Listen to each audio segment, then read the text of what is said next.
आता इथं हाडे साहेब इथं आहेत, त्यांचे सर्व बाकीचा स्टाफ आहे, पोलीस डिपार्टमेंट सगळी इथं आहे.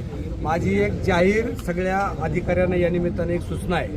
सूचना तुम्हाला इतकी योग्य सूचना आहे की साहेब काय होतंय, आम्ही प्रत्येक वेळेला पिंजऱ्याची मागणी करतो. आता तुम्हाला उदाहरण सांगतो, एक 10 दिवसापूर्वी संभाजी शेठचा आणि माझा फोन झाला. ते मला म्हटले आमच्या गावाच्या बाजूला इथं गायरान आहे, तिथं ऊसतोडीवाली लोक उतरलीत, तिथं दररोज वाघ येतो, त्यांची लहान मुलं कुपीमध्ये असतात, तर एक पिंजरा द्यायला सांगा. मी कांबळे साहेबांना फोन केला, चव्हाण साहेबांना फोन केला, ते म्हटले तुम्हाला पिंजरा पाठवतो. आता पण मग संभाजी शेठला सकाळी फोन करून विचारलं, आज त्या पिंजरा आलेला नाही. पिंजरे तुमच्याकडे कमी आहेत आम्हाला माहीत नाही, ते पिंजरे आतापर्यंत आले नाही.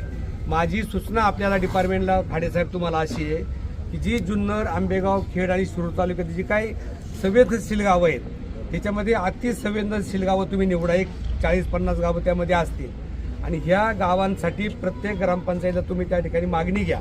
तुम्हाला किती पिंजरे पाहिजे, समजा पारगावला किती पिंजरे पाहिजे, 10 पिंजरे पाहिजेत. कलेक्टर साहेबांनी ते पिंजऱ्यांचे पैसे डायरेक्ट जिल्हा नियोजन मंडळाच्या मार्फत, जिल्हा परिषद मार्फत डायरेक्ट ग्रामपंचायत अकाउंटला त्या ठिकाणी पैसे आम्हाला पाठवायचे, आम्ही पिंजरे खरेदी करू. आणि ही 10 पिंजरे त्या गावाच्या हद्दीमध्ये राहतील. ते पिंजऱ्याला कोणी हात लावायचा नाही. समजा बिबट्या पकडला, तुम्ही तो पिंजरा घेऊन गेले, त्याला रिप्लेसमेंट दुसरा पिंजरा त्या ठिकाणी आम्हाला द्यायचा. म्हणजे आता प्रत्येक वेळेला घटना तर ही घडली, अतिशय दुर्दैवी घटना आहे. याच्याबद्दल सगळ्या गोष्टींची आपली चर्चा झाली, तो निर्णय इथं डिपार्टमेंट करणार आहे. पण इथून पुढं जर घटना घडू नये असं वाटत असेल तर पहिला प्रश्न गणेश पिंजऱ्यांचा आहे. आणि अनेक कार्यकर्ते फोन करतात, साहेब या इतका आता प्रत्येक खाडे साहेबांचा नंबर आहे, साहेब तुमच्याकडे नंबर लोकांकडे आहेत, वाणी साहेब तुमचे नंबर सगळ्या लोकांकडे, प्रत्येक पिंजऱ्याकरता प्रत्येकजण फोन करून पिंजरा आपल्याला मिळत नाही. हे साहेब जर खाडे साहेब तुम्ही हे जर काम केलं ना, बस बराचसा तुमचा 50-60% हा प्रश्न तुमचा त्या ठिकाणी सॉल्व्ह झाल्याशिवाय राहणार नाही. हा तातडी निर्णय घ्या. हे परत दुसरी घटना बघण्याची वाट बघू नका तुम्ही. परत दुसरी घटना घडल्यावर तुम्ही मग त्यावेळेला सावध होणार, असं करू नका.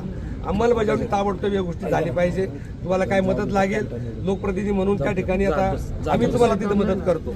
कलेक्टर साहेबांकडे जायचं असेल, अनुकूल कुठं जायचं असेल, आम्ही तुमच्याबरोबर सगळे येऊ. पण ह्याची निर्णयाची अंमलबजावणी तुम्ही ताबडतोब करा. म्हणजे ग्रामस्थांना कोणालाही त्या ठिकाणी सांगायची आवश्यकता भासणार की आमच्या पारगावला 10 पिंजरे दिले, आता आम्हाला पुढे पिंजऱ्याची गरज नाही. आणि 10 पिंजरे 10 भागामध्ये लावले, सचिन पुढं नाही पुढं बिबट्या चेअरमन होणार आहे आपोआप.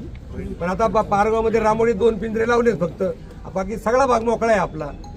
असं होता कामा नये.